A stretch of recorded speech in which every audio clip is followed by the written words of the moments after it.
Tila duda si Davao City Mayor Rodrigo Duterte kung totoo ang sinabi ng kanyang anak na si Sara na siya'y biktima rin ng rape. Tumanggi namang magkomento si Duterte sa di manoy psychological assessment na naging basihan daw ng annulment ng kanyang kasal sa dating asawa. May report si Cedric Castillo. Ang sinabi ko naman, inula ng batiko si Duterte matapos kumalat ang video. Ang anak niyang si Inday Sara umamin namang naging biktima rin ng rape. Pero hindi raw ikinasama ng loob niya ang sinabi ng ama. Pero nang makausap ng GMA News sa telepono si Duterte, tila may pagdududa siya. Maniwala kaya kay Inday. Ang parilyan palagi. Siguro, ewan ko. I think we cannot talk about it. Ano po ang una niyo naisip when you found out? Wala, because ang pipalit yung ano ko.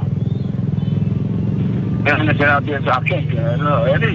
Okay. Do you plan to talk to her about it pa rin, sir? No, it's alam mo, it's old enough to mayor na nga. Kahapon, naglabas na ng statement ang PDP laban sa ngalan ni Duterte kung saan humihingi ng paumanhin si Duterte tungkol sa nasambit tungkol sa rape.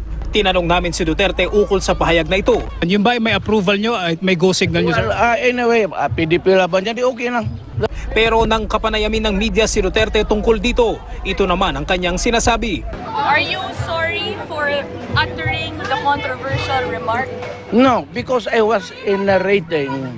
Dahil alam ko, kinakalkal nila, trying to retrieve yung statement na yon, unahan ko na sa media. May ulat din na naglalahad ng umunoy resulta ng psychological assessment sa alkalde na naging basihan ng annulment ng kasal ni Duterte sa asawang si Elizabeth Zimmerman.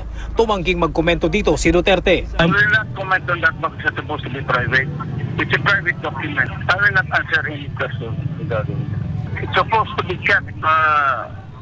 Hindi yan ilalabas eh. Matidimanda kayo yan. Cedric Castillo, GMA News.